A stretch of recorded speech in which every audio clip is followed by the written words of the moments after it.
राज्यसभा सांसद ज्योतिरादित्य सिंधिया ग्वालियर पहुंचे। Railway station पर कार्यकर्ताओं ने उनका जोरदार स्वागत किया, जहां सिंधिया ने केंद्र सरकार द्वारा बजट में उज्जैन, चंदेरी और ग्वालियर चंबल अंचल को राशि दिए जाने पर वित्त मंत्री निर्मला सीतारमण और प्रधानमंत्री नरेंद्र मोदी और वित्त आयोग के पूर्व अध्यक्ष एनके सिंह को धन्यवाद ज्ञापित किया और कहा कि मेरी कोशिश है कि जब भी मैं जाऊं तो खाली हाथ ना आऊं। 400 करोड़ की योजनाएं केंद्र द्वारा मध्य प्रदेश को दी गई हैं। सदन में दिग्विजय सिंह और उनके बीच हुई बातचीत को लेकर सिंधिया ने कहा कि विचारों में मतभेद होता है।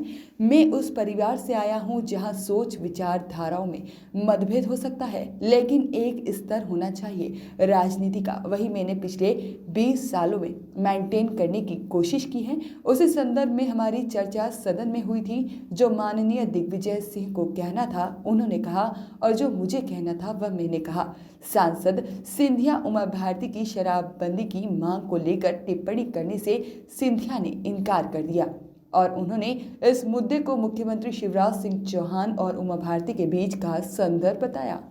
इंदौर के बीजेपी के प्रदेश प्रभारी मुरलीधर राव के बयान पर सिंधिया ने बचाव किया। सिंधिया जी ने कहा कि मुरलीधर जी ने कुछ नहीं कहा। सिंधिया जी ने बीजेपी में गुटबाजी को सिरे से नकारते हुए कहा कि कोई सिंधिया गुट नहीं है बीजेपी में। ज्योतिरादित्य सिंधिया कौन है मैं नहीं जानता, मैं सिर्फ बीजेपी का कार्यकर्ता सांसद सिंधिया हूँ।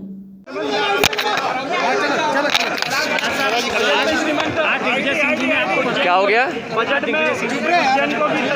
मैंने सदन में भी और मैंने अपने प्रेस रिलीज के आधार पे भी दोनों माननीय प्रधानमंत्री जी, निर्मला सीतारमण जी और वित्त आयोग के पूर्व अध्यक्ष श्री एनके सिंह जी को तहे दिल से धन्यवाद अर्पित की है। मैंने सदैव ये कामना की है कि मेरी कोशिश है कि मैं आऊँ तो मैं कभी भी खाली हाथ ना आऊँ, कुछ न कुछ लेकर आऊँ। इस बार 400 करोड़ रुपए की योजनाओं को हम लेके आए हैं।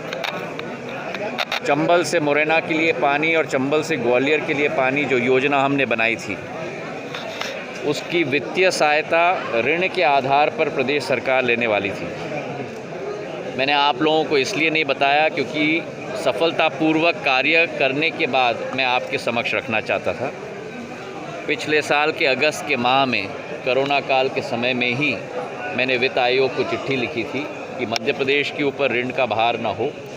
केंद्र सरकार से वित्त आयोग के द्वारा बजट में ये प्रस्ताव रखा जाए कि 250 करोड़ रुपए मुरैना के लिए और ग्वालियर के लिए पानी की योजना, चंबल के लिए वित्तीय सहायता केंद्र की सरकार के द्वारा दिया जाए। उसी के साथ एक अन्य मुद्दा मैंने रखा था कि ग्वालियर, शिवपुरी, चंदेरी का पर्यटन का सर्किट और हमारे बुनकरों की सहायता के लिए एक नई योजना 75 करोड़ की मंजूर की जाए ताकि एक नई उन्नति इस क्षेत्र में हम लोग ला पाएँ। और तीसरी योजना थी मेरे दिल से जुड़ा हुआ एक स्थान जो हमारे महाकाल का मंदिर है उज्जैन में, जो सिंधिया परिवार के द्वारा ही स्थापित था, उसके जीर्णोद्धार और रखरखाव के लिए 75 करोड़ की राशि। और मैं एनके सिंह जी को, निर्मला जी को और प्रधानमंत्री जी को, तीनों को मैं तहे दिल से धन्यवाद देना चाहता हूं कि तीनों योजनाओं को हरी झंडी और स्वीकृति उन्होंने दिलवाई। 250 करोड़ पानी के लिए, 75 करोड़ पर्यटन और बुनकरों के लिए और 75 करोड़ महाकाल के लिए।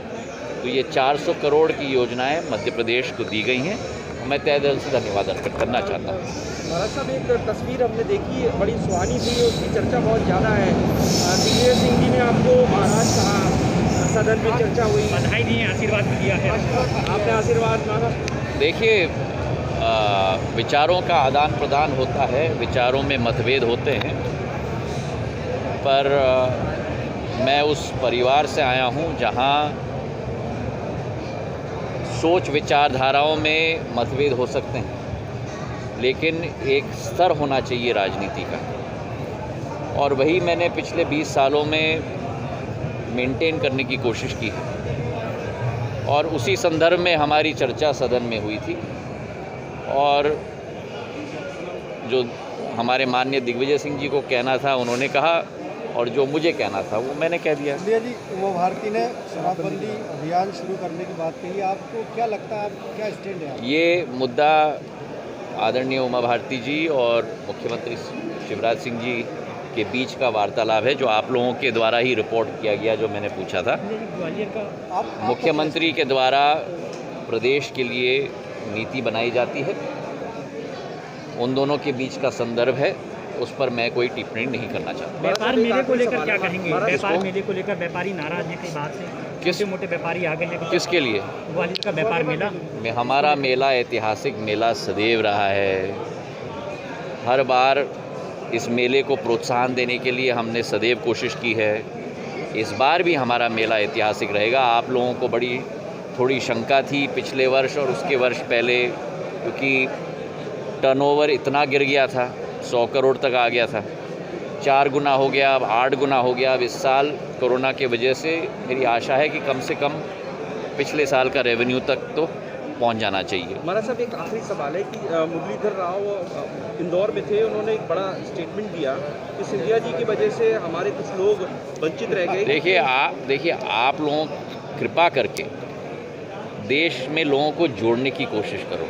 मुरलीधर जी ने ऐसा कुछ नहीं कहा। मुरलीधर जी ने ये कहा कि जब लोगों का समावेश हुआ है पार्टी में और लोग अब एकजुट होकर परिवार के रूप में कार्य कर रहे हैं, तो सब उस समावेश में जब परिवार बढ़ता है तो सभी का समावेश होने में सभी को स्थान मिलता है। और जहाँ तक ये बात बार बार चलती है, कोई सिंधिया गुट नहीं है, कोई फलाना गुट नहीं है, कोई ढिकाना गुट नहीं है। आप लोग बीजेपी को कवर कर रहे हो बहुत पहले से। बीजेपी में केवल भारतीय जनता पार्टी है और भारतीय जनता पार्टी का कार्यकर्ता है। ज्योतिरादित्य सिंधिया कौन है मैं नहीं जानता, मैं बीजेपी का कार्यकर्ता हूँ। बहुत बहुत वॉइस ऑफ राइट्स के लिए ग्वालियर से सागर शर्मा की रिपोर्ट।